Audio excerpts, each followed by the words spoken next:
What is going on, everybody? For those who don't know, I go by Philly Mike, and this is the Philly Talk Podcast. I got a special guest with me today, and you guys might know him. I don't know how many people on for this late night banger.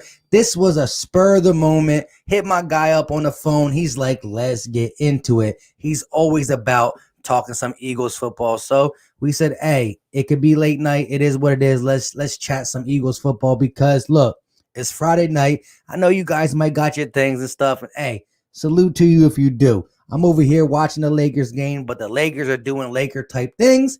And I'm still worried about this guy right here. A good worried and a bad worried at the same time. Go ahead, introduce yourself. People are jumping in here. Go ahead and introduce yourself, my guy. Your mic is muted.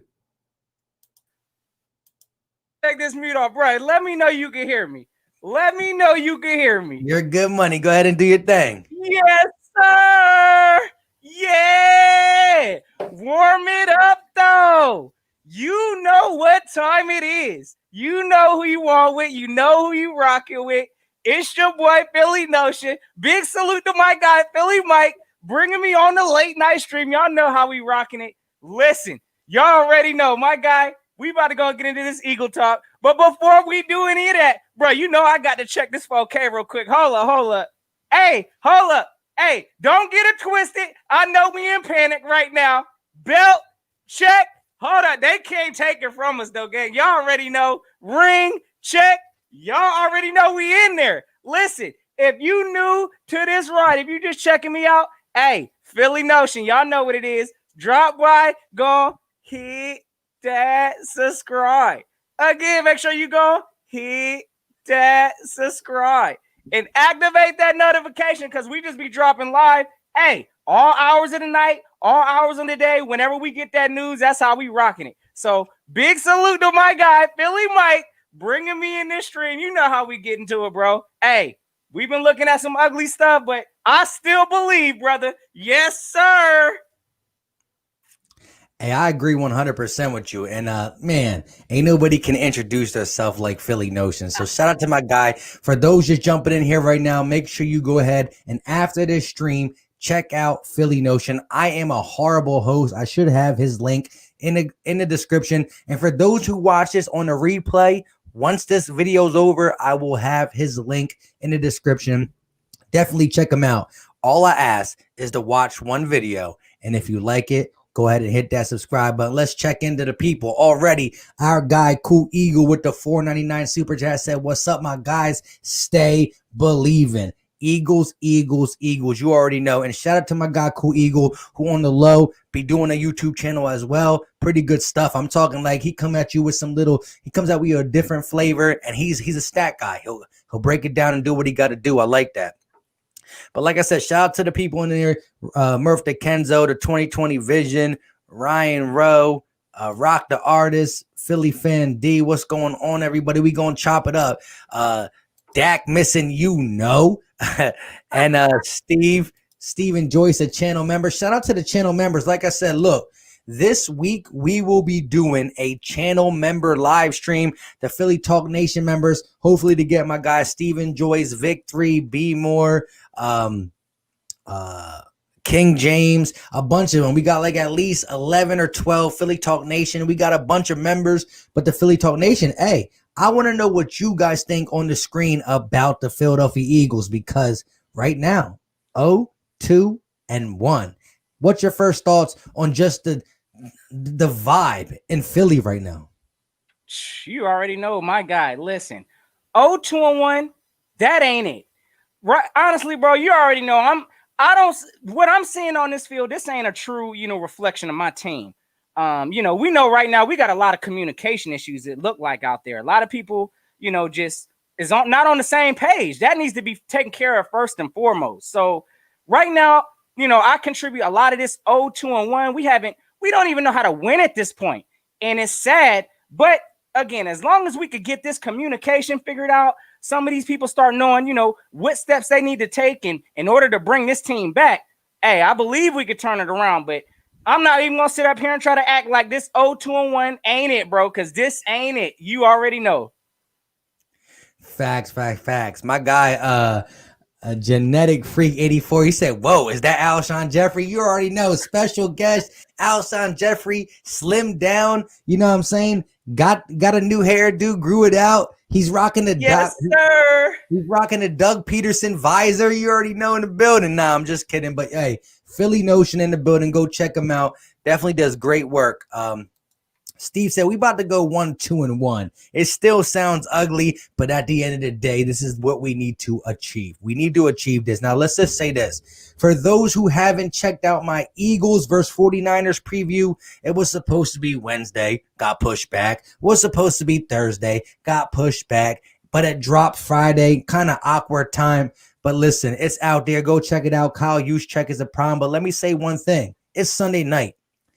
Eagle Nation has been killing Carson Wentz. The media has been killing Carson Wentz, and rightfully so in certain situations. Actually, rightfully so in general. He has to be better, no doubt about it. Is there things that are also hurting him via some type of play calling, via just the struggle of the Howie Roseman, Doug Peterson collab? You know, we heard the possible crying, a possible complaining on the sideline when it comes to upper management. It's all hurting him. But there's still no excuses why you can't get it done decently, because he hasn't been decent. Statistically, he's the worst quarterback in the NFL.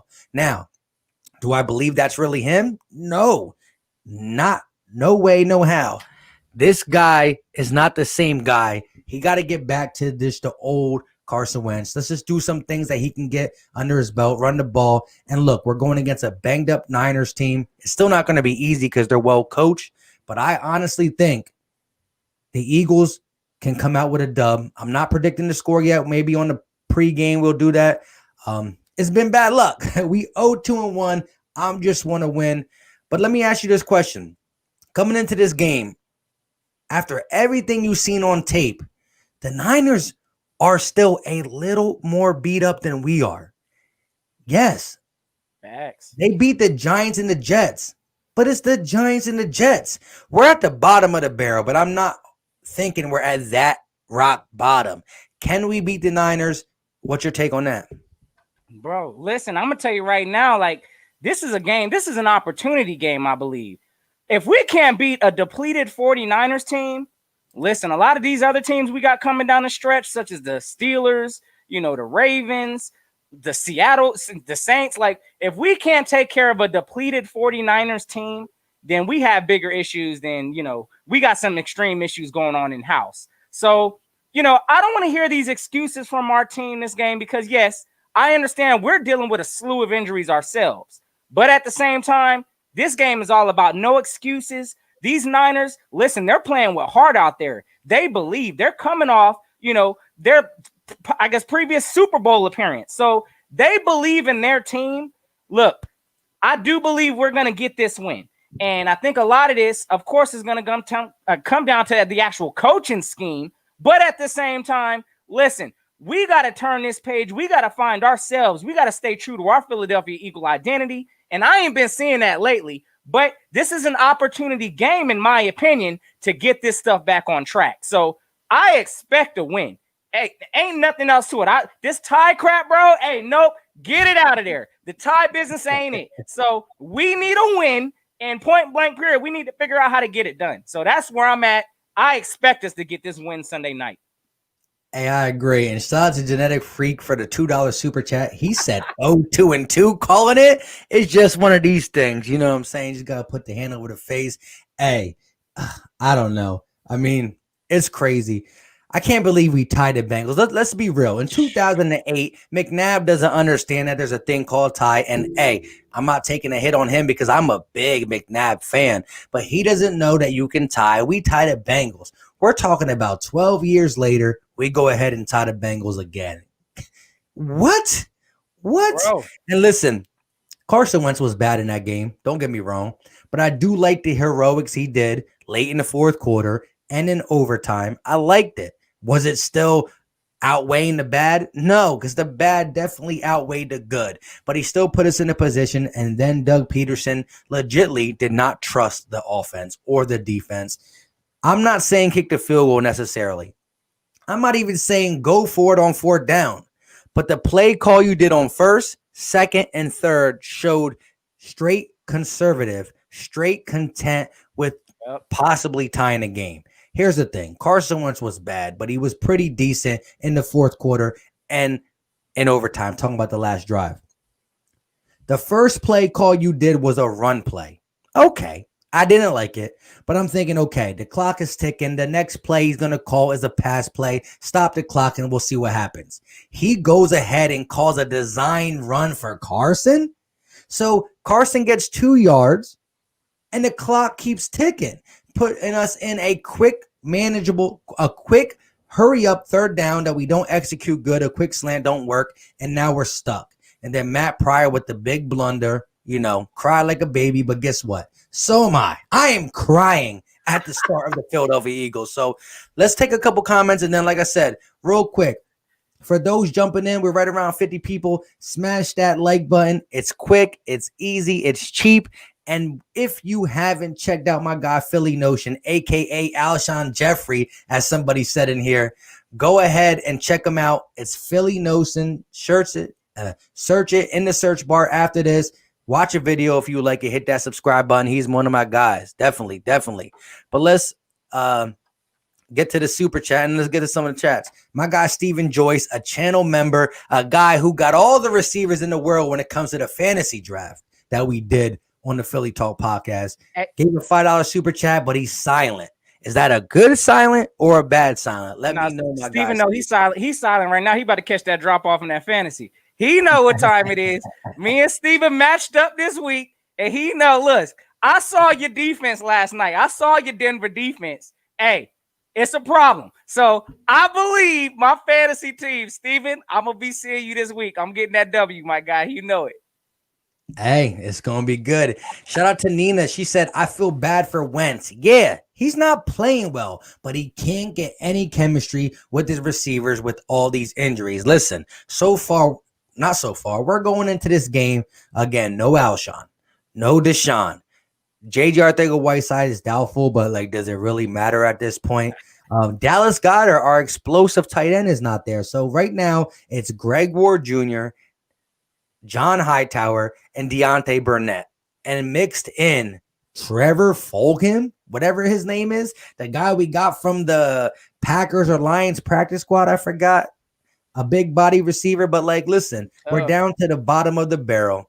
But Carson Wentz lost 2 games, kind of on his own shoulder. Listen, let's be honest. The Rams beat us in all facets of the game. But the Washington football game and the Cincinnati Bengals game, even though Carson played good at the end and Doug squandered it with some play calling, Carson Wentz don't turn the ball over at that alarming rate, we probably win the Washington game, the Cincinnati game, and we're 2-1. We're 2-1. And we still got bad quarterback play, but we're we're backed up, and he put us backed up. So now the team ain't perfect, but he has to overcome because he already dug us this hole. I completely agree on that. Honestly, I'm not really yes, I feel bad that Wentz is kind of getting this criticism that he's getting right now, but at the same time, he deserves this criticism that he's getting. He's putting garbage out there on the field. So it is what it is. I expect him to hear it, but I'm not going to, attribute all this. Again, I do put a lot of this responsibility on the Eagles organization for, it is what it is. They drafted a quarterback with the second round. So that's putting extra pressure on Carson Wentz and on his mental. But I'm not buying that that's just completely the only thing on his mind, because you look around, Aaron Rodgers right now, balling out. They picked Jordan Love in the first round of the draft. He ain't got no, worries about his play style and skill set. So I need Carson just to go out there on this field, step up and play this MVP type ball we know we could play. So look, he's got to get on the same page with his receivers. I know this week is going to be challenging because his most leading, receiver right now is it John Hightower?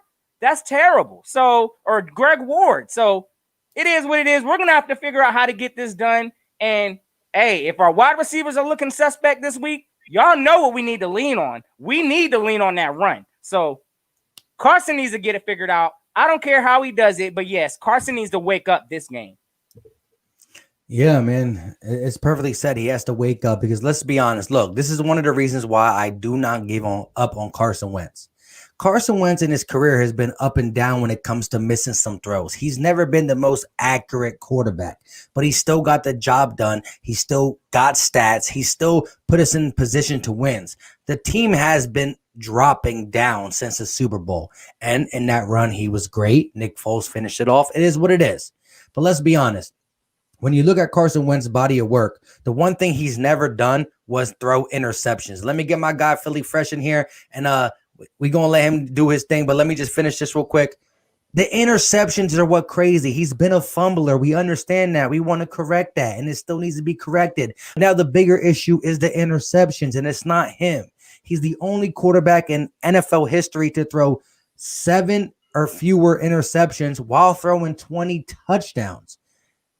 2 times it was done by Rodgers, Brady, and Wilson, but 2 years, never 3 years. So I'm not saying this to brag and get people who don't like Carson Wentz on the Carson Wentz wagon because he's been horrible.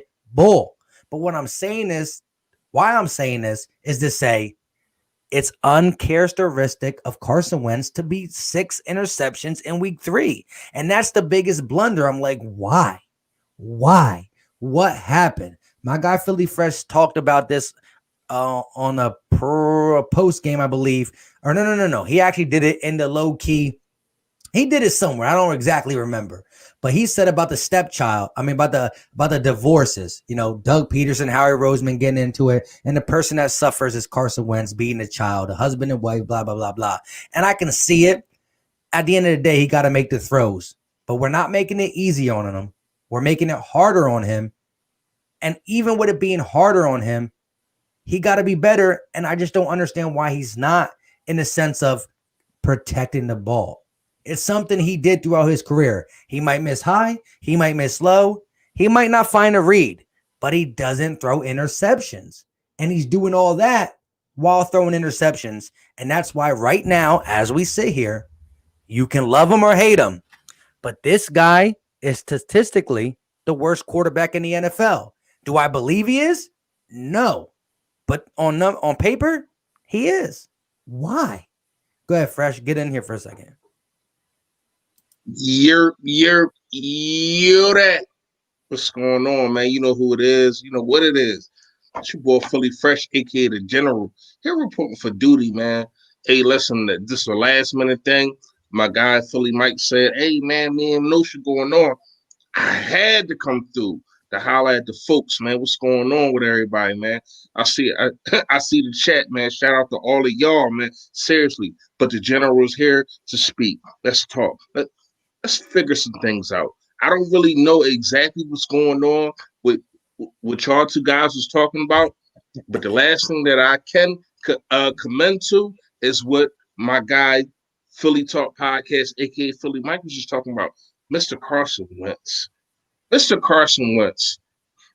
Carson Wentz has not been playing the guy that we know, the guy that we thought that was going to be that guy. But since you brought it up, yes, I brought up the fact of it's been a struggle between Howie Roseman, the front office, and also Doug Peterson. And it's like Doug Peterson had everything stripped away from him. Let me break this down for y'all real fast. For those that didn't see my live, I'm going to tell y'all what's going on. Doug Peterson is not going to give up play calling because that's the only strength that he has right now. What's going on right now is it's a struggle. It's a battle between these two guys, Howie Roseman and Doug Peterson. See, you got a guy that last year came on talking about Doug Peterson. He came on, he said, oh no, Mike Rowe is my guy. He will be here next year. 17 hours later, what happened? Step into my office. Why? Because you're fired. That's what Howie Roseman did. You know what I mean? And now it's like they bring in all these guys that that's not Doug Peterson's guys. And now he's like, Rich, Richie Rich. say it for me, Richie Mike. Rich. I can't say Richie myself. Rich. Scandrello. There you go. Scangelo, whatever his name. Thank you, Notion. Whatever his name is. You want to sit here and say he's only implemented in a 2-minute warning? Why? Because that's not your guy. You got you got Press Taylor having all these guys bring the information to you, bring the plays to you, and when they bring the plays to you, he get to dissect. Oh, I'm gonna throw this play out. No, I'm gonna do this. I'm gonna do that, and then he bring it straight to Doug. That's not the guy for that. That's not supposed to be your filter. Like, come on, man. Listen, it's a struggle between the front office and the head coach right now. And until hold up. I know you want to bring that up, but I can't see. I can't climb over that, John, right now. All right, go ahead. Let me get it in, and then you can bring that up. Shout out to everybody commenting. I appreciate you. Hey, Ish Smith, give me a second. I got you. He's going to bring it back up. It's a struggle, and it's only hurting the team. It's only hurting the quarterback. Until we get a chance to figure all that out, until one of them is probably gone, or until Doug gives up the play calling, this team is in trouble. Now, I have the Philadelphia Eagles beating the 49ers. Going against a backup, I think Jim Schwartz prepares and goes at a backup. But what I can say is really Jim Schwartz against Kyle Shanahan.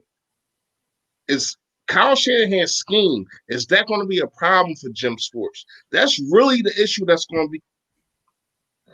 really going to be the issue that's going on today. You know what I mean? So we got to make sure that, well, not us, but I'm talking about the organization. When I say we got to make sure that Jim Schwartz prepares and bees on the fly with this with this package or whatever that Kyle Shanahan is going to do. Kyle Shanahan is really a guy that knows how to scheme things open. He's just not a guy that's going to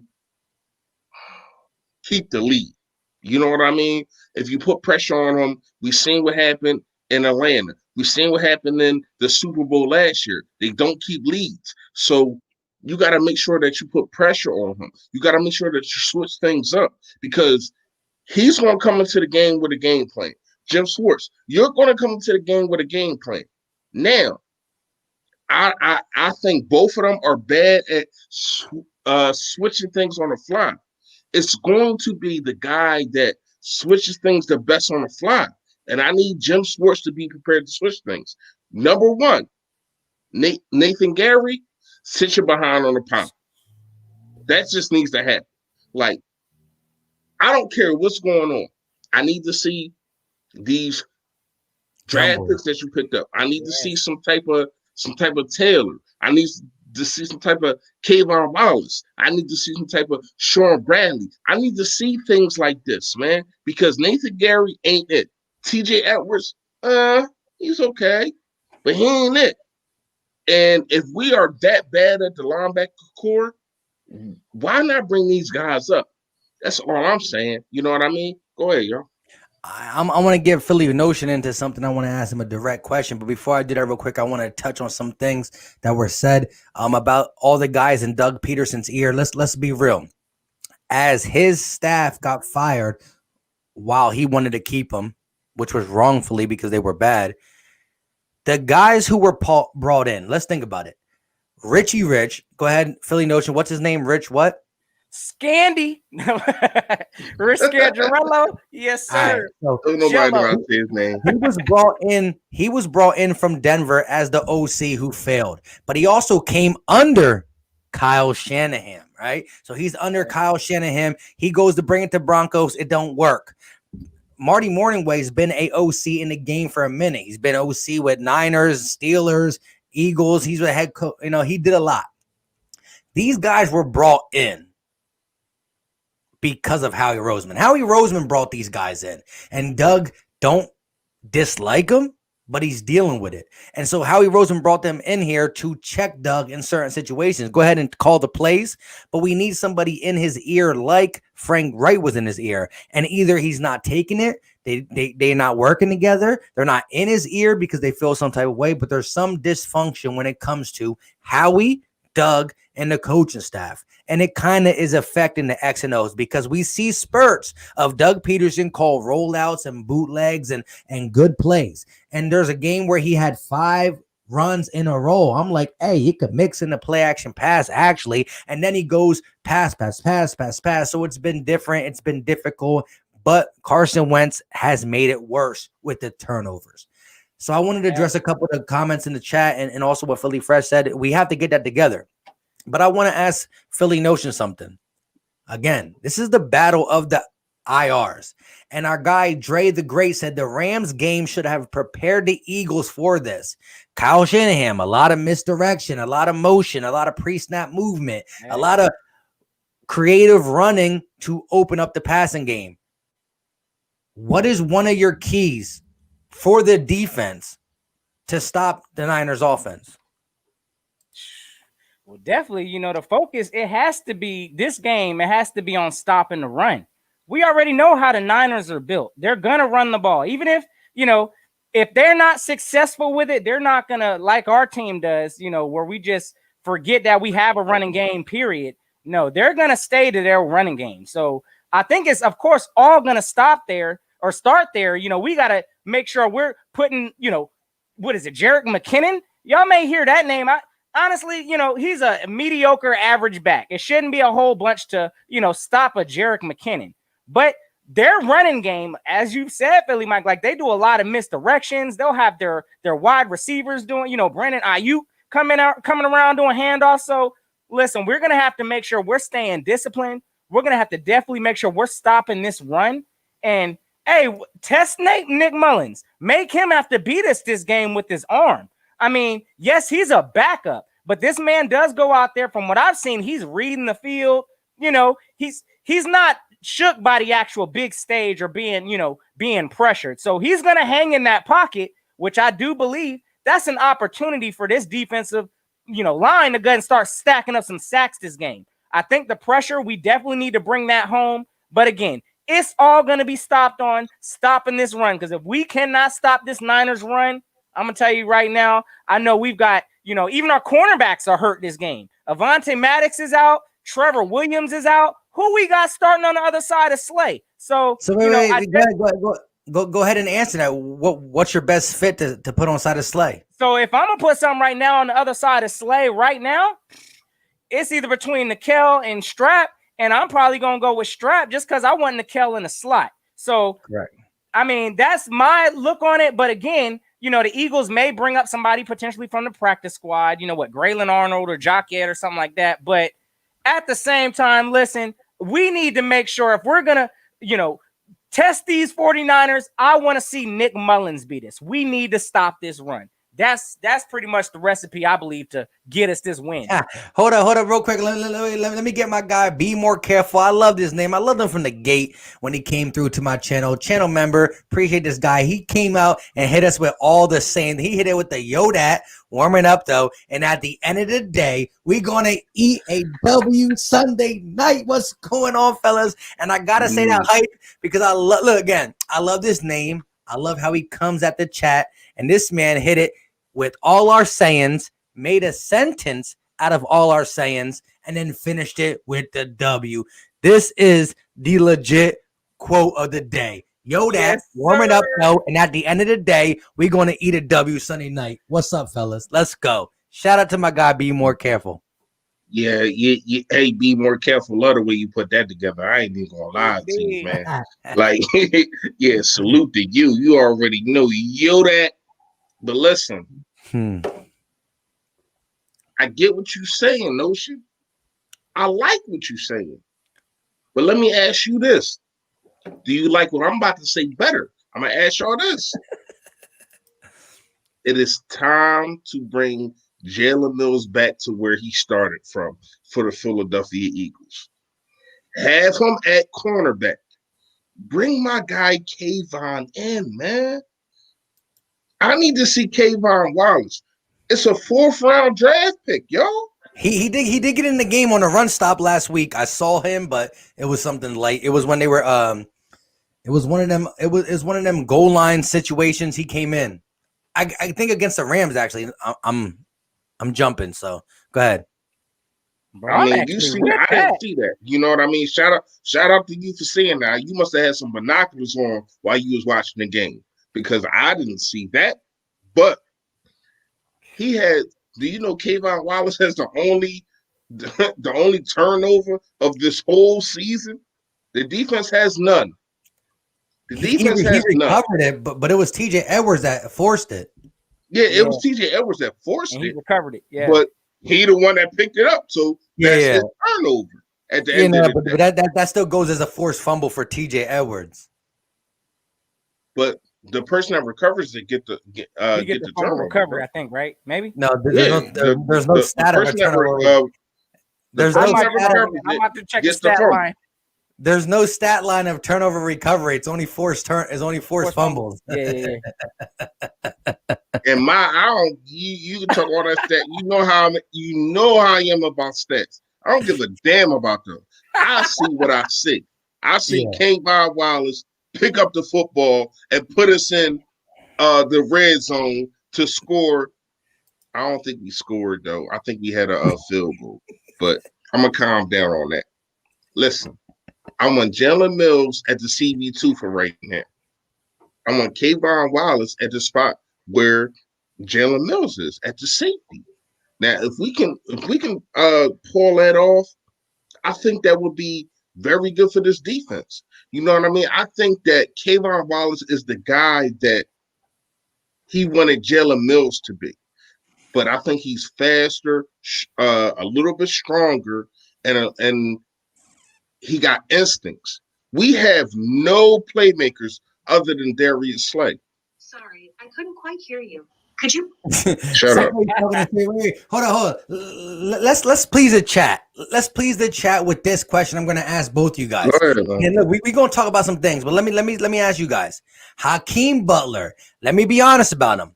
I'm going to start by saying I do not believe the Eagles will give him playing time this week, because bringing him up in the middle of the week, I don't think they're going to get him ready. I think he starts to see the field, if so, next week. But give me your takes on Hakeem Butler. Hakeem Butler's been going through this chat as a steal, as a guy, as a receiver or a tight end, a big guy, physical, got some speed. Give me your take on Hakeem Butler.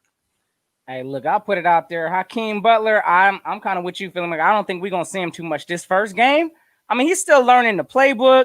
You know, I understand the speed elements there with him, but, you know, evidently he's been bouncing around from team to team, for a reason. I mean, he was on the practice squad. So I believe two teams? Yeah, he was on the Cardinals, and what was the other team he was on the Bears? He was drafted in the 4th round by the Arizona Cardinals, was on IR the whole 2019 season, was released and was picked up by the Carolina Panthers, put on the practice squad, and then the Eagles scooped him up. But again, he was not a 5th round, not a 6th round, not a 7th round. He was a 4th round draft pick. So there was something the Arizona Cardinals seen in him. He went on IR. They didn't like his injury situation and parted ways.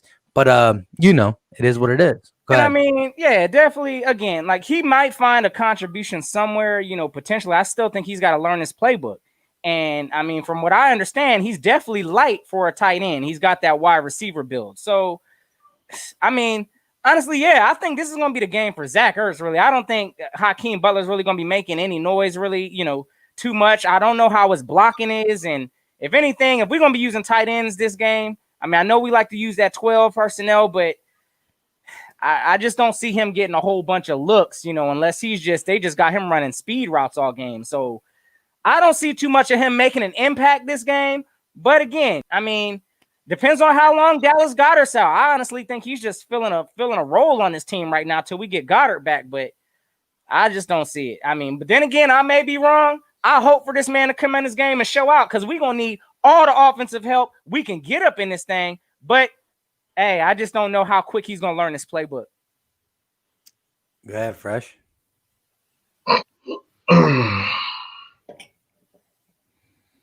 To me, it really don't matter. And when I say that, I'm not trying to put no type of detriment on what this guy can bring to the table. Mm-hmm. I just think that they use, especially on the offensive side, guys wrong. First of all, you bring him in and say he's a tight end. He's not. He's too skinny to be a tight end.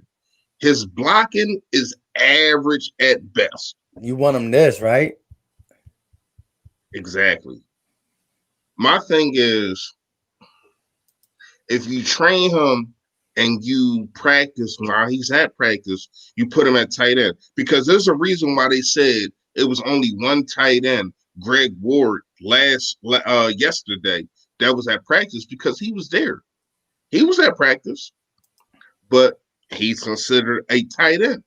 And right now, with everything that's going on, we have no X receiver. I mean, if you want to talk about Quez Watkins coming up off of IR being the X, all right, cool. But when you look at it, man, it's people dropping like flies. Once again, this team has so much injuries and so many people that's out of sorts, and they keep trying to make people fit what they want them to do instead of having a player be the best that he can be at what he knows how to do best. And that's a problem. It starts from Carson Wentz all the way down to Nathan Gary. Nathan Gary should not be put in a predicament to where as though he is the Mike linebacker. Nah, he's better as a Sam. Hey, but the crazy thing is he's leading our whole team with tackles right now. He's everywhere on the field, but just lost on the plays we need him. But he's the leading tackler on this team. Terrible. Hey, I want to say something. I want to say something to the chat because I see a lot of consistent things. When you said about Jalen Mills coming to cornerback too, they were like, "What? No, Jalen Mills, double move, Jalen Mills." Let me say this though. Wait. Let me say this though. Jalen Mills is the double move king at letting a touchdown. However, this was in his career. The last year we seen Jalen Mills play cornerback was last year. He was coming off a Liz Frank, and when he came off, he was pretty darn solid. While and he wasn't getting beat on the double moves. Correct. Ronald Darby, on the other hand, was getting roasted. Listen, if you think of Jalen Mills in a vacuum, that's double not his move name, but go ahead. Wait, Ronald Darby? That's not his name. Ronald Darby? No, you know his name. Oh, go ahead. Say his name. Mr. Barbecue Chicken himself. I ain't mad at the game. But Jalen Mills in a vacuum is not a good corner. But what we saw from the middle of the season last year to when he was the end of the season, we saw some good things. This is the thing. Everybody's saying Trevor Williams did good. Well, it's Friday night. People got their stuff to do. They out there doing whatever they want to do. I ain't mad at the game, but Trevor Williams is not playing tomorrow. He's out with a rib injury. Can I ask you a question real fast? And that's the thing. I just want to ask y'all a question real fast. When did he get hurt? He played the rest of the game. He played in the game. I think he got hurt. He was only in the game for half a quarter. Yeah. He came in at halftime. Was it half? Yeah. He played the whole half. It was when Slay went down. I swore it was fourth quarter. He came in when Avonte Maddox got hurt in the fourth quarter. No, Avonte Maddox got hurt in. I would say at the end of the second or early in the third, he got hurt. Trevor Williams came in, and Trevor Williams was poop for the first 2 or 3 plays, but he settled in and played some defense. But here's the thing. He has a rib injury. Don't know when it happened, where, how, who did it, but he's not playing. So you got Avonte Maddox out and Trevor Williams out. You got 2 slot corners in Nickel Roby-Coleman and Cravion LeBlanc. Who plays the outside? I don't know. This is why maybe you move Jalen Mills there for a 1-game sample size. And again, Deebo Samuels, Brandon Ayuk, they're pretty good players, but they're not going to beat you down the field. These guys want to catch the ball on slants. They want to get the ball in short yardage and run after the catch. These ain't Julio Jones. These are guys who are going to do end arounds, screens, smoke screens, bubble screens, slants. They're not going to beat you on go routes. So I think we're okay. At the end of the day, Jalen Mills is probably a better outside corner than forcing Krev or Nickel Roby-Coleman to do that. But I think you're going to mix and match it. Listen, the Eagles have been playing a lot of man coverage because of Darius Slay. I guarantee you, because of the injury to Avonte Maddox, who actually, let's be honest, was getting cooked all year. Cooked all year. He was getting cooked. He was getting cooked man to man. He was getting cooked communication wise. He was failing in communication. I watched so many plays where he communicates wrong. He's supposed to do this. He does something else. His catch up speed gets him back into play, but they still get a 25-yard completion. He was getting cooked. Trevor Williams. I told y'all at the beginning of the season, I love Maddox, but he is not an outside corner. I mean, sometimes you know how I don't know if a lot of people, because they just love to be right. At that point, I hated to be right, but I knew it. I just knew it. He's too small. It don't matter what he does. Sometimes you can't overcome height. You can't teach height. Just like sometimes you can't teach speed. You can't teach height.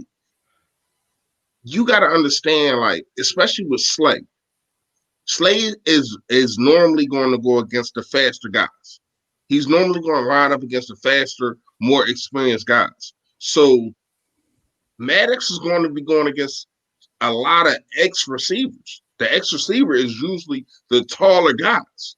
You know what I mean? So when he lines up against that, Slay's gonna always play the better receiver, and normally on a team, the better receiver is normally their X. When you got the dominant guys like the Hopkins, the Julio Jones, the Michael Thomases, the Mike Evans, they're normally their X. And we ain't played them yet.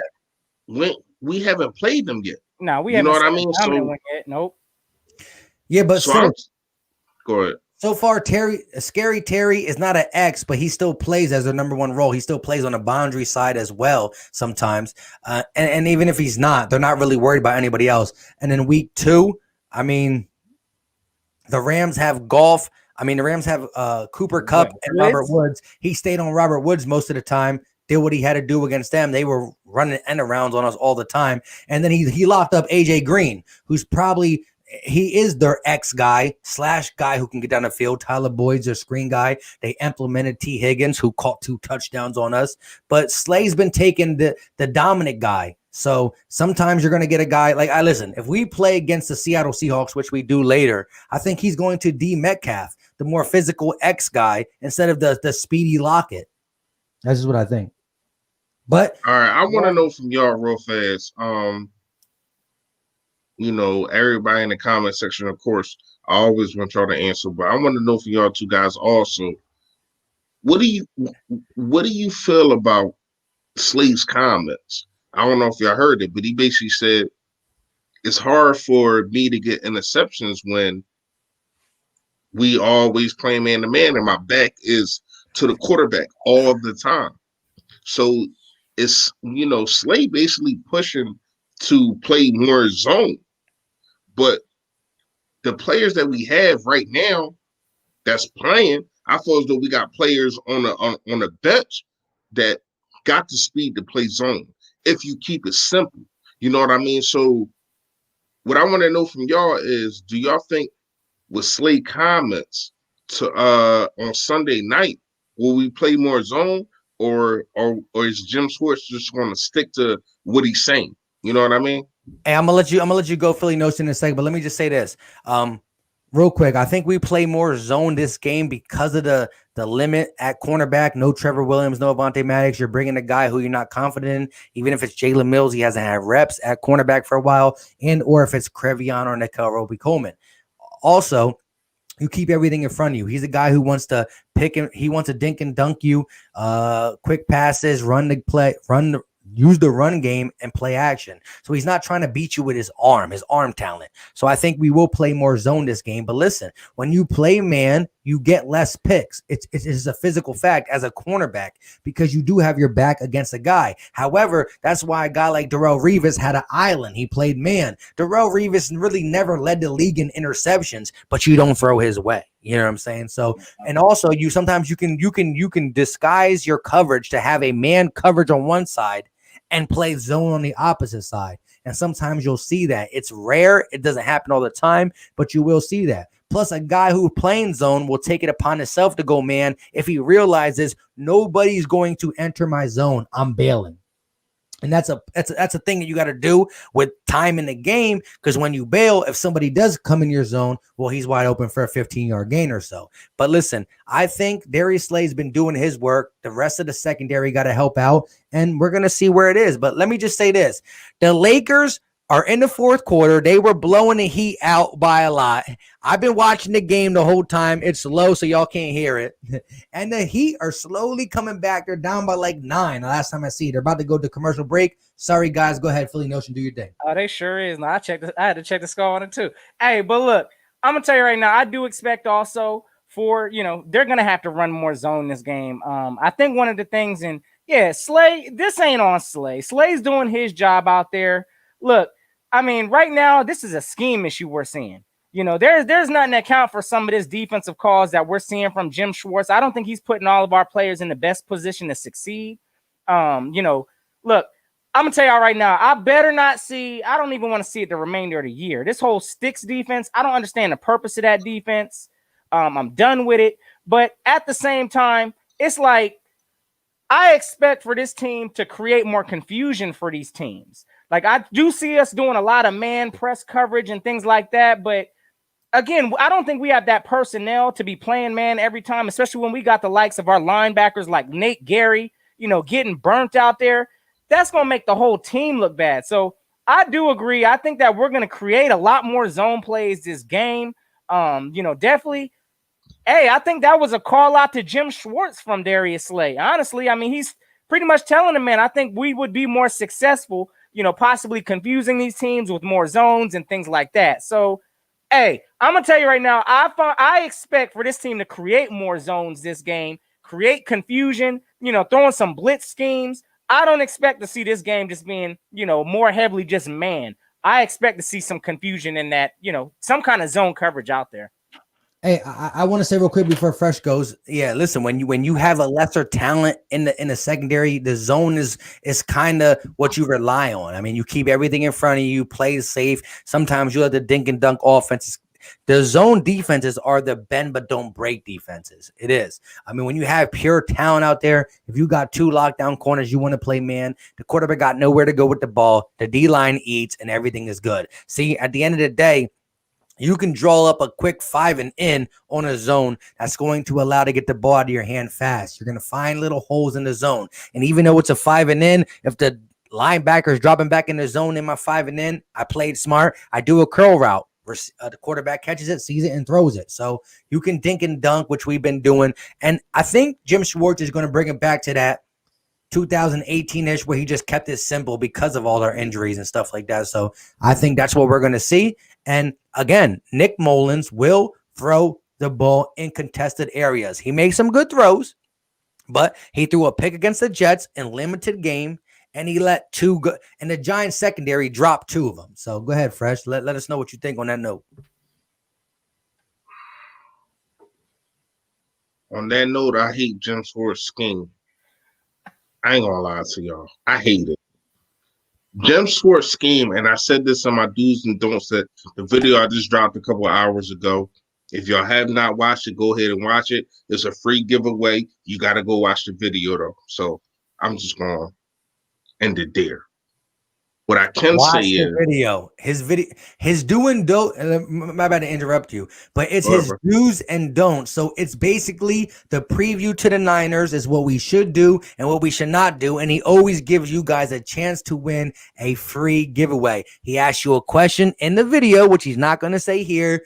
You give your guesstimate on whatever the stats will be for whatever he has, and he's always comes through with the giveaway. So go check that out. Go ahead. And also, my guy Philly Notion over here, great Eagles content creator. New, you don't see him up here on Battle Birds podcast, but that's my guy. After this, search in the search bar, Philly Notion. Also, when it's over, I will physically put his link in the description. Check him out. It's good. It's all good. Sir. That's facts. Philly Notion, my guy. And make sure y'all sub up Philly Talk Podcast if y'all haven't. Obviously, y'all did because y'all on here. But what I can say is I hate Jim Schwartz's scheme. I want a defensive coordinator that's going to attack. Like when you see the Chiefs defensive coordinator, right? You see how he has a defense that's attacks the ball, not reacts. Our defense is a react defense. Basically is, where's the ball going? Oh, all right, we're going to react. No, go get the ball. Go get the quarterback. Go get the running back. I think that is really what, see, in 2017, I mean, we give Jim Schwartz props for the things that he did in the Atlanta game and in the Minnesota game, and in the Super Bowl, he got barbecue chicken. Like, let's not forget that he got thrown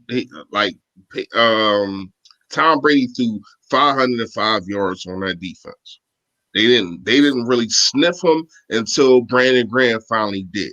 That was the only sack of the game, the only turnover of the game. And it came at a crucial part.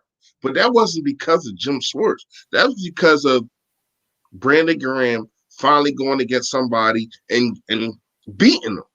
Yeah. You know what I mean? They had to hold the ball because we put so many points on the board. Hey, but you also know it was Jalen Mills and Ronald Darby. So I think what I'm saying is Jim Schwartz disguised it for as much as he could. And the coaching strategy of Bill Belichick and the overall experience of Tom Brady said, we see right through this. Right. So it wasn't going to take him long to figure that one out. You know that. So my thing is, you got to understand, like, that happened in the Super Bowl. People understand that Jim Schwartz is not the type of person that's going to go after the football.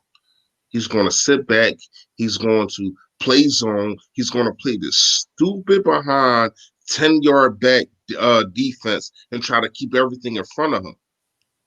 You can do that in 2017 when you have an offense that puts up points. You can't do that in 2020. Our offense don't put up points. That's just facts. I need Jim Schwartz to change the things that he's doing, because what he's doing right now is not helping the team. Granted, a lot of things ain't helping the team. Carson Wentz play ain't helping the team. Doug Peterson play calling is not helping the team. The offensive line, oh my gosh, is not helping the team. And it's really specifics with the offensive line. I mean, you got Herbig playing good one day. You know what I mean? You got Peters playing good a half a game, and then he just turns into a turnstile. One of them things that you slide your card in and you just go get on the train. Yeah, that's Jason Peters right now. So we have to understand that Jim Schwartz, you have to go with the times. You have to go and have a feel of the game. If you know that your offense is struggling, if you see that Carson Wentz is turning the ball over, if you see that he can't put up points, if you see that receivers ain't on the field because of injuries, it's time for you to say, you know what? Defense, I got Slay. I got Hargrave. I got Fletcher Cox. I got Brandon Graham. I got Josh Sweat. I got these guys that can go eat. Let me let them go eat. Let me bring some blitzes. Let me get these young guys, and I'm going to keep going back to this. I don't care who says what. I'm going to keep going back to this. You drafted who you drafted. You know what I mean? You drafted Taylor. You drafted Kayvon Wallace. You drafted a Bradley. Use them guys. Even with the offense, you drafted Jalen Hurts. I hate the pick. I hate it. But since he's your second round pick, use him. Use him. I need to see some plays out of Jalen Hurts. Like, and there's no aspersions on Carson Wentz. Oh, well, what about Carson? He should be doing this. He should be doing that. No. If that's your second round pick, use your draft picks. That's one of the dudes that I said. Use all your draft picks. Why? You see all across the league, especially with the team that we're about to go against. You see Brandon Ayuk. You see him being implemented in a game plan. And it's because the injuries hit. But at the same time, it's because where we drafted him at. If you draft a guy, you have to use him. Jim Schwartz, you have to understand that this offense is not going to put up 30 points probably unless you turn the ball over, which you have not done all season. Whatever happened to us, you ain't got a turnover. Whatever happened to us being like a second half team, my guy? Like, we used to make adjustments. Like, we used to start off stagnant, on offense. Half, yeah. Second half, we finding ways to get back into the games. It's like the complete, I'm seeing us still coming off slow in the beginning, but there ain't nothing happening at halftime. Like, we're coming out at halftime with the same stagnant plays or going away from things now that's working. So we sacrificed it. Instead of coming out slow to start, we come out medium, and then we slow the second start and come out medium. It's like we don't do nothing. We do something in the first, we don't do nothing in the second. We don't do nothing in the third, and we do something in the fourth. Like, it's disgusting. I need y'all to specify what year y'all talking about, because y'all talking about last year. That wasn't enough. Last year we had a slow start every single game. And listen. Last year, what are you saying? Last year we started slow. Second half we kicked up, and that's how we got into game after halftime. This year we're starting slowish. There's times we start slow where we start good, but at the end of the day, in the second half, we've been getting outscored crazily. I think we still got like 14, 17 points in the fourth quarter in 4 games. Like, it's disgusting. And see, that makes me even question, like, where's our leadership on this team? We ain't got no leadership right now. Like, what? Carson Wentz is our leader right now, but we see what's going on right now there. What on the defensive side? Who's our leader on defense? And that's where we missed 27 the most. We got a leadership issue, in my opinion. That's really where we missed 27 the most. I ain't gonna lie to you, man. That's really where we missed Malcolm Jenkins the most. Huh? Oh, Malcolm Jenkins, number 27. All right. Yeah, 27. Yeah. That's really where we missed on the most. I had and I'm not gonna sit here and say I got a problem with him not being here.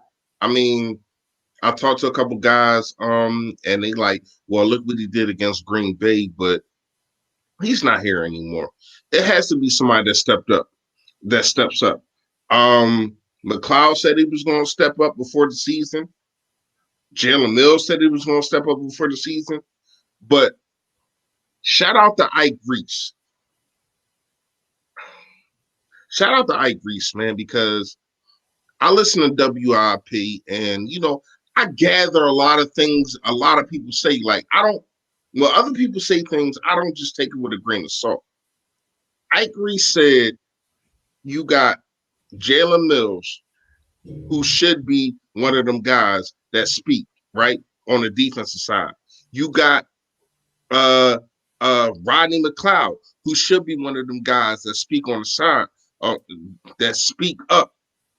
But you got to remember, Jim Schwartz is the reason that they're here. So they're not going to speak against Jim Schwartz. They're on 1-year deals, both of them. So they're not going to speak up against Jim Schwartz. So I don't know who and it's crazy because I don't know who's going to speak up. And saying that is, I don't know who is our identity guy to put a stamp on his defense. We have no Brian Dawkins. We have no Malcolm Jenkins. We don't have none of that. So now when you look at it, it's like everybody just let things slide. Our rookies don't even get in the game. How the hell can they say anything? You know what I mean? So when you look at it, who is the guy? It should be Fletcher Cox, but you need somebody in the secondary that's going to do that, because that's really what a problem is. The problem is in the secondary. Now, I can say that, all right, Fletcher Cox, you're not getting enough pressure, yada, yada, yada, all that bullcrap. But that stems from the secondary. It needs to be somebody in the secondary. When you look across the whole secondary, right, it's all one-year deals. Nickel Roby-Coleman, one-year deal, right? Correct. Will Parks, 1-year deal. Jalen Mills, 1-year deal. McLeod, 1-year deal. Everybody in the secondary on a 1-year deal. So they walking a tightrope. Ain't nobody gonna speak up. Go ahead, y'all. Hey, let me ask you guys both a question. I'm gonna start with Philly Notion. Look. Let's get it back to the actual thing. I mean, we can destroy this team and all the blunders that we had so far in the first 3 weeks. But we're on week 4. We have not won a game. Let's get this a little bit positive as we kind of slowly end it. My guy Philly Notion, give me your 3 things you want to see from this team. You can talk offense, defense. Give me 3 things you want to see from this team going into San Francisco to come out victorious. Man, so of course, gang. Look, I'm gonna tell y'all right now, I expect this win. So there ain't nothing more positive than, look, I don't care how we're gonna get it done, but I do believe we're gonna find a way to get this game done, gang. So we gonna be, please believe, in the winning category. We putting a 1 in on that scoreboard side. So listen, I think what we need to do to get successful or to be successful this game is going to start with my guy, Carson, number 11. I want to see an interception-free game.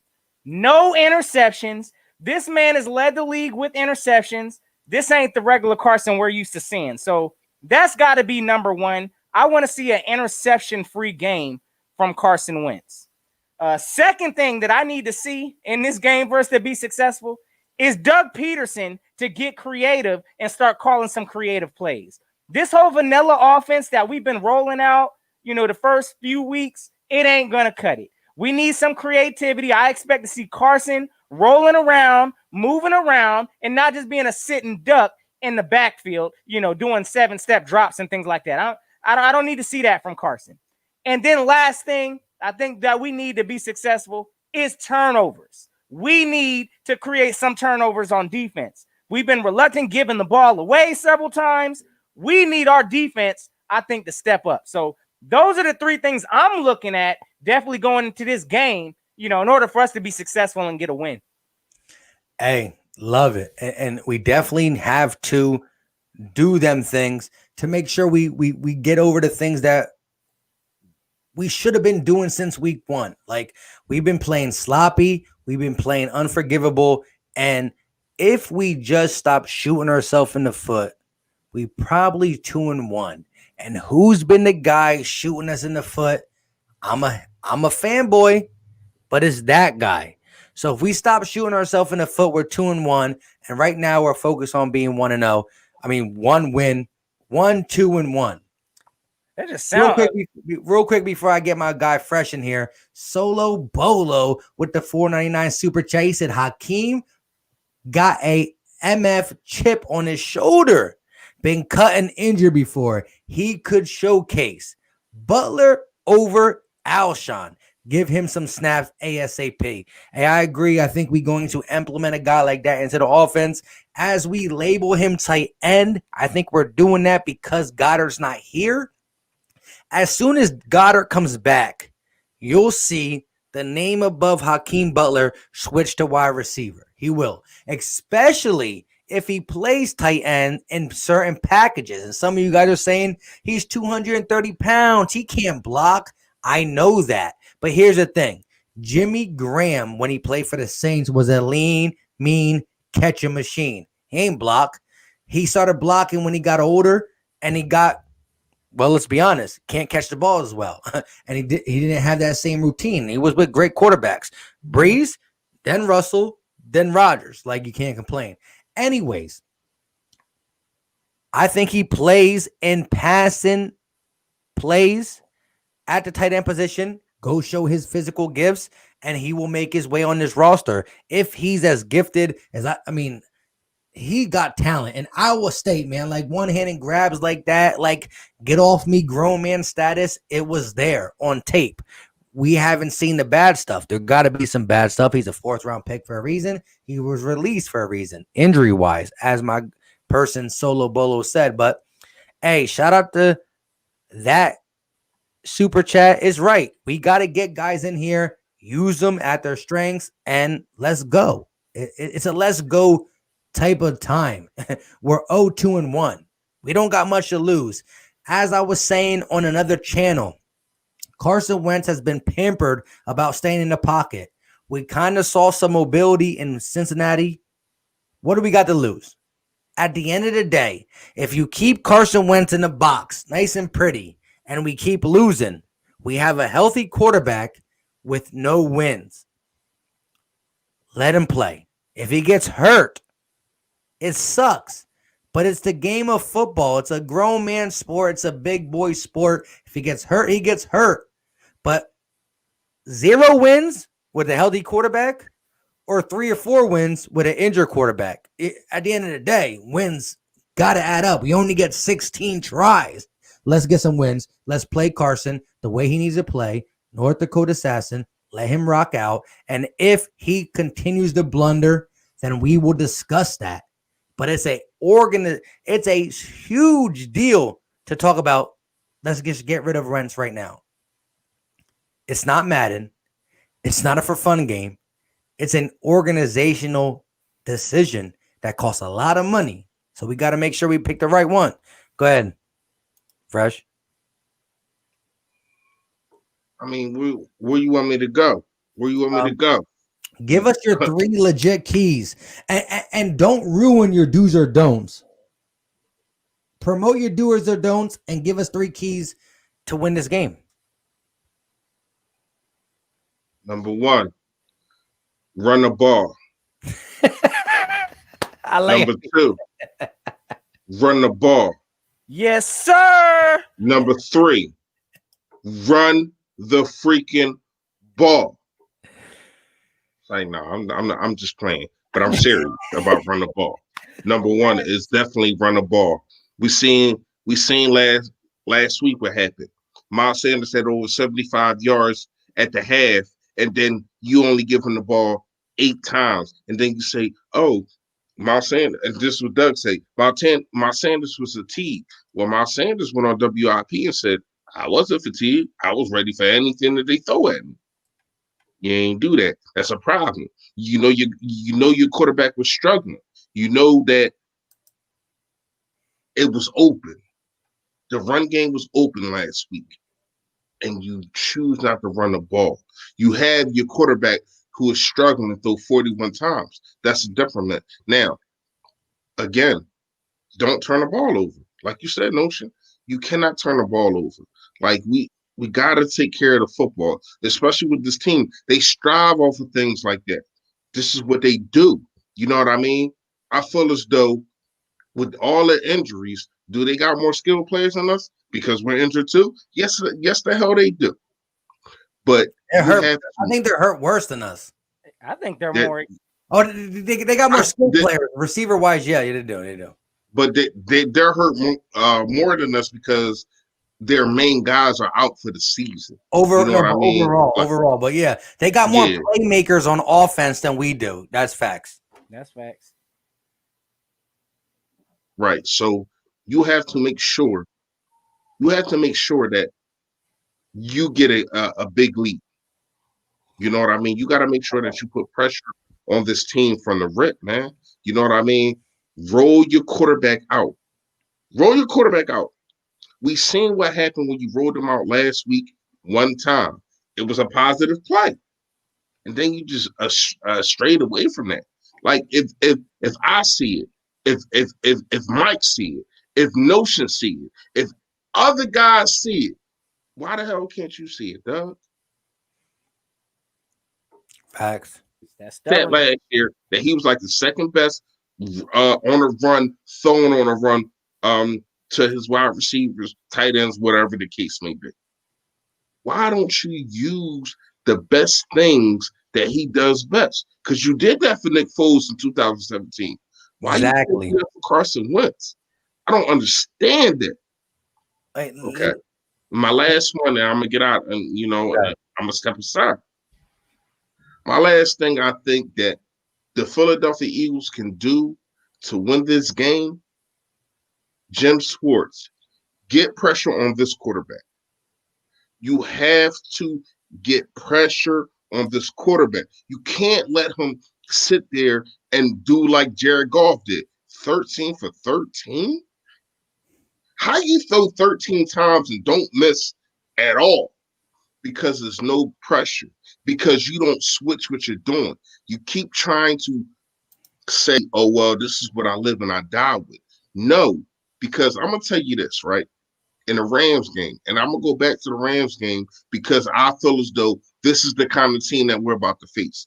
Kyle Shanahan is kind of a guy that's going to scheme players open the same way that McVell did. So you got to make sure that you got to watch out for the bootleg. The guy can run a little bit. He can get out just enough. You know what I mean? He got a little bit more wheels than Goff, but he can do the same kind of thing that Goff can do. I kind of Froze. You have to make sure that you get pressure on him. I don't care if it's a bootleg. You tell your DNs, let my D tackles take care of the run game. Go get the quarterback. Stop running. And Brandon Graham in the Rams game disappointed me so freaking much. He kept crashing in on the he kept crashing in. It was kind of like OPOs. You know what I mean? It was kind of like run pass options, whatever you want to call it. But it wasn't. It was bootleg. But he kept crashing in on the line on a running back. No, forget that running back. Let your D tackles go eat because they in the middle of the field. When you basically, I need you to get upfield. I need to see Derek Barnett, Josh Sweat. I need them to get upfield if that's what they're going to run. I need you to switch things up, Jim. You know what I mean? If you see that, oh, they're running bootleg. Because that's really the only reason that Jared Goff was 13 for 13. We seen him run bootleg after bootleg. When they finally put him in the pocket, what happened? Brandon Graham got after him. Fletcher-Cox got after him. It's a Me Too league. It is a league, a copycat league. Everybody's going to try to do the same thing because they know this interior defense, Hargrave, Malik Jackson, Fletcher-Cox, they don't want no smoke with these dudes. So what are they going to do? What are they going to do? They're going to try to get them out the game plan. The same kind of way we really kind of did Aaron Donald. You know what I mean? So you have to make sure that you put them in a better predicament. And the Lakers just won too. But yeah, they did. You put them in a better predicament to go after the quarterback. And last one, and I'm going to get out of here. I'm sorry. I said that last time. You're like at number 6. You're like at number 7. He giving us all the keys though. He's like, forget the 3 keys of victory. I'm gonna give you 8, 9, 10, 11, 12. Yes. I'm gonna say these last 3 words and I'm done. Betch, Nathan, Gary. Done. Facts. Real quick, before I give my things and we see what we go on for the rest of the night, I know a lot of us got to get up out of here at this time. It's late. You already know. However, shout out to all 105 in the chat. Listen, do me a favor. All I'm asking you to do, we gave you an hour and 13 minutes of content. Please smash that like button. And if you are a Cowboys fan, a Giant fan, a Washington football fan up in here, and you don't like it, well, then go ahead and smash the dislike button. I don't care. As long as you smashing a button. Let me say this, though. Free content It takes 1 second. Click off the live chat. Smash that like button. I appreciate it. Hop back in and let us know. Philly Fresh gave nothing but facts. But I boil it down to this. The run game has to be there. Now, I will say this.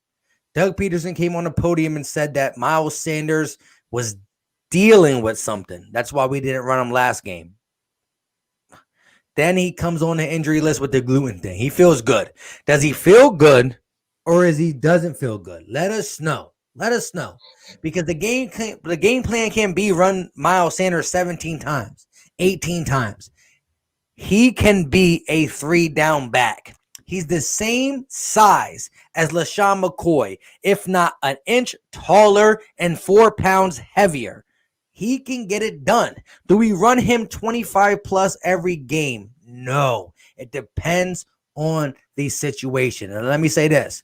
You got Nick Mullins. You got, as the quarterback, Jimmy Garoppolo, Nick Mullins. Is it that big of a drop-off? Not really. Kyle Shanahan didn't trust him in the Super Bowl. He don't trust Jimmy G. He don't trust Nick Mullins. He runs his system, and it's a run-oriented game, and he'll play action and get the ball quickly into Deebo Samuel's hands for yards after the catch, or Brandon Ayuk, or George Kittle, or Kyle Juszczyk. That's what he'll do. Nick Mullins has a tendency to hold the ball once in a while when he needs something, when he wants something, because he hasn't been a starter. That's when our D-line has to eat. Simple and plain. The game is going to come down to the same reason we lost week 1, week 2, and week 3. The team that comes away with the least amount of turnovers, the team that plays a cleaner game will win the game. Now you're talking about a 5th-year franchise quarterback versus a backup. But it still comes down to taking care of the ball. There's only one team in the NFL that allows you to turn the ball over multiple times while they don't turn it over, and you can still beat them. And that's the Atlanta Falcons. If you're not playing the Atlanta Falcons, you cannot turn the ball over more than the opposing team. It's as simple as that. Let's get back to the foundation of football. Carson Wentz used to take care of the ball when it comes to picks. Maybe not fumbles, but picks, yes. Play a clean game. Use his mobility. If we have 0 wins and he's healthy, we might as well have 1 win and he's injured. I'm not calling for Carson Wentz to get injured, but I'm saying you can bubble wrap him for week 1. Hope we win. Bubble wrap him for week 2. Hope we win. But after we lose so many games, does it matter if we have our franchise quarterback if we're 4 and 12? Like, does it matter? No. Let him play. If he gets hurt, it is what it is. Use the run game. Miles Sanders, gluten, I don't know. If he can't go, run the ball with the others. They're definitely not as explosive as Miles Sanders, but you got to get it done. Run the ball, play action, use the mobility, use bootleg, and do not be scared. Do not be scared to blitz once in a while. I know he wants to play coverage, but you got to blitz, get Mullins off his spot. He threw an interception to the Jets. He almost threw 2 picks if the Giants are an NFL football team, which we're only a half a game above the Giants, so let me calm it down real quick. But listen, this is a winnable game. The San Francisco 49ers are favored over the Eagles by 7 points. A touchdown favorite. The national media is not giving it a chance. Some of our own Eagle fans ain't giving us a chance. If this is Richard Sherman, Joey Bosa, Solomon Thomas, and them boys, even Weatherspoon, Mosley, Greenlaw, wow, they got a lot of good players. I just named defensive end, D tackles, cornerbacks, and linebackers. They're all out the game. Take advantage of it and play football. The Niners are 2-1 with injuries, but let's put it in context. They beat the New York Jets and the New York Giants. Let's also put it in context. The Eagles beat nobody. So it's going to be a whoever keeps it clean type of game. Simple. This guy right here is either going to win the game for us or lose it. We saw him lose it Sunday night, prime time. The whole world will be watching. Media is ready to get Carson. Eagle fans are ready to get Carson. The division rivals are ready to get Carson. But Carson Wentz and the Philadelphia Eagles will win this game. It might be ugly, but we will win it. And if we don't win it, well, then I might do something special for you guys. But shout out to the 100 people in the chat. Make sure you smash that like button. And what I really wanted to say before I did that whole long ramble was shout out to my guy, Philly Fanatic, who's also a Eagles YouTuber. Go ahead and check his channel out. If he's still in the chat, I appreciate him. If he's not, well, maybe he catches on the rerun. But I was going to tell my guy, Philly Fanatic, get your boy at Philly Pod to come on the channel. I want to talk to him. He's a dude on Twitter, all about the Eagles.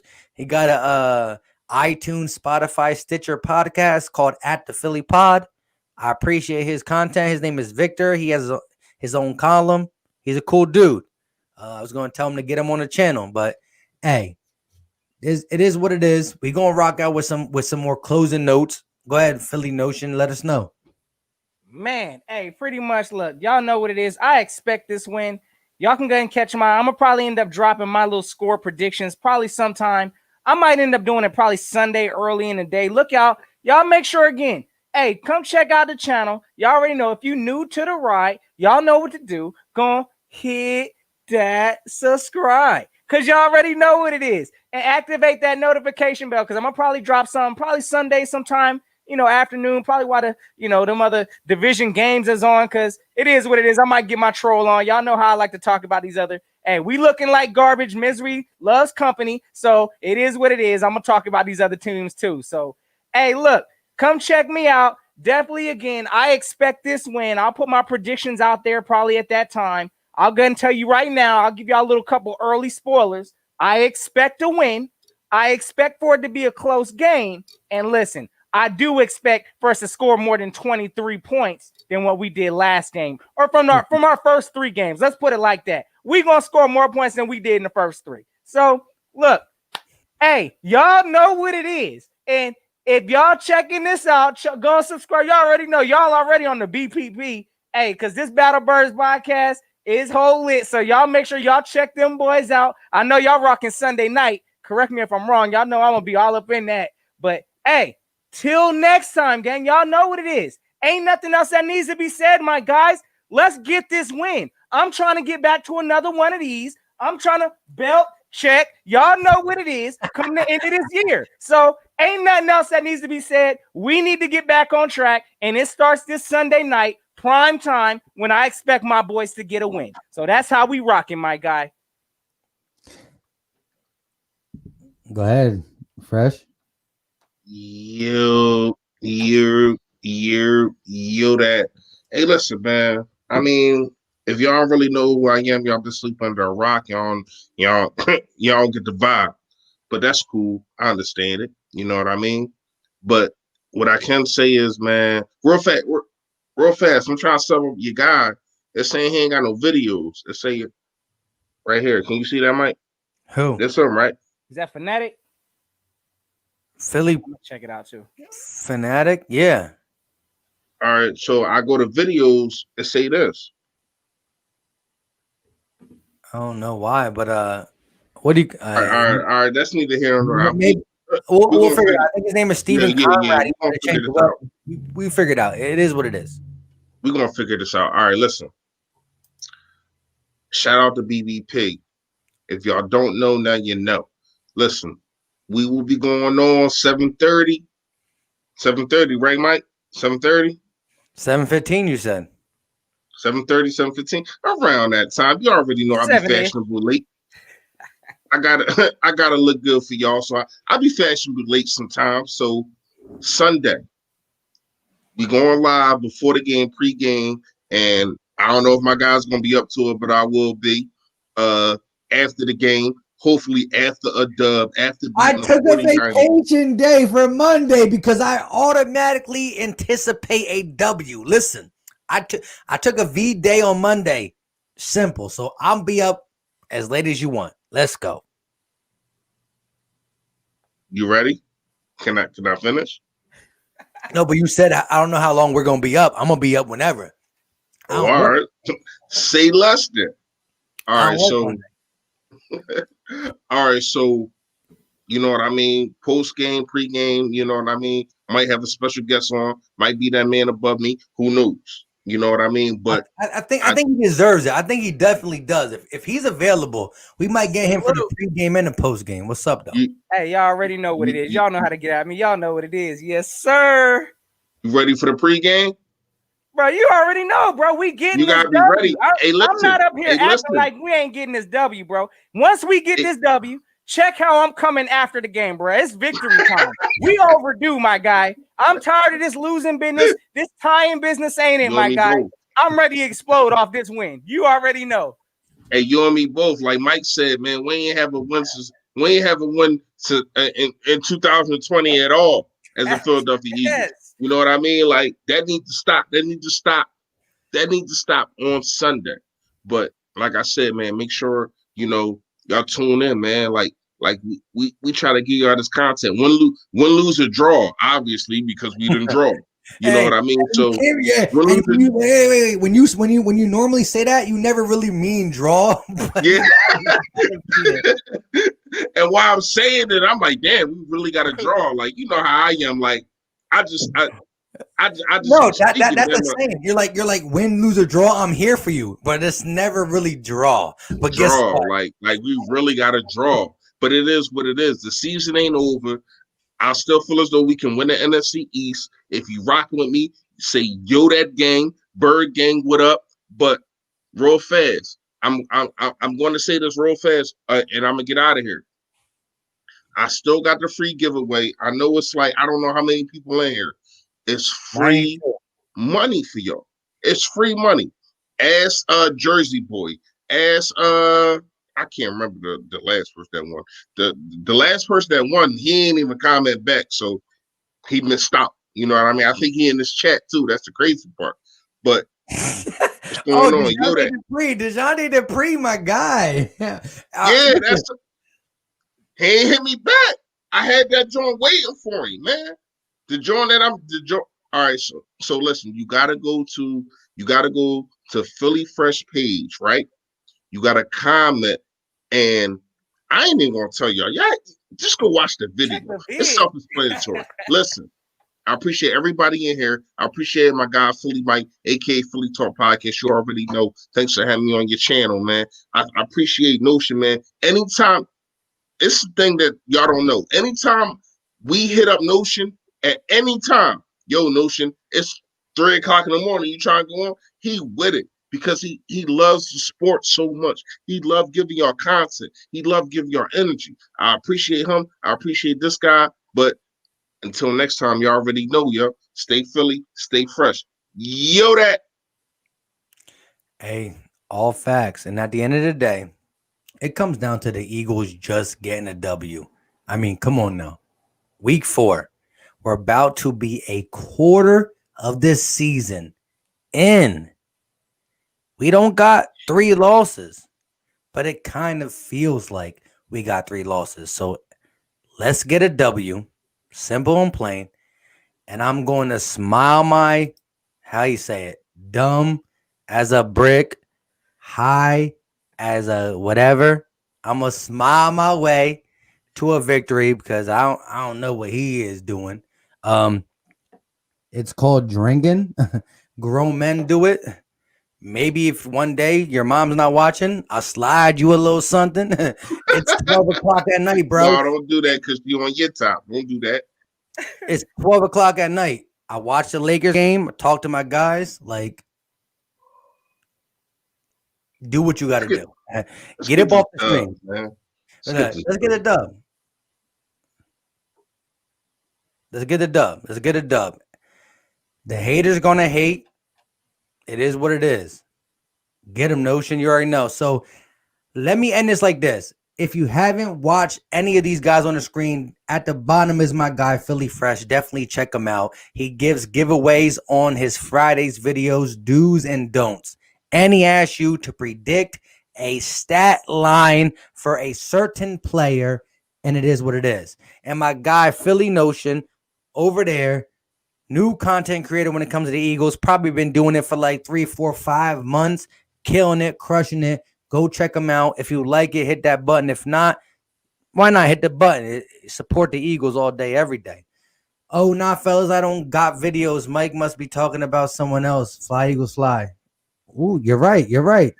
Philly Fanatic, I thought there was a Philly Fanatic that got videos out there, but I think he changed his name, and you guys might have the same name but different logo. Shout out to you, my guy, for being real and coming in. But, hey, like I said, appreciate you guys for stopping by on this late night stream. I never do late night streams for the simple fact, you know why? Because late night on the weekends, I do this. And for anybody saying, oh, I think the white guy is drunk. Well, of course I am. What do you mean? It's 12 o'clock at night. I'm a grown man. I don't talk for fun. This makes me talk. Appreciate you guys for stopping by, though. Let's go, Eagles. We're going to have some big things on Saturday and Sunday. Listen, it ain't over till the fat lady sings. And so far, I haven't heard it yet. But if we lose this game, she's definitely humming some notes. Oh, she coming out. With all that being said, you guys know how I end this. But since I'm a little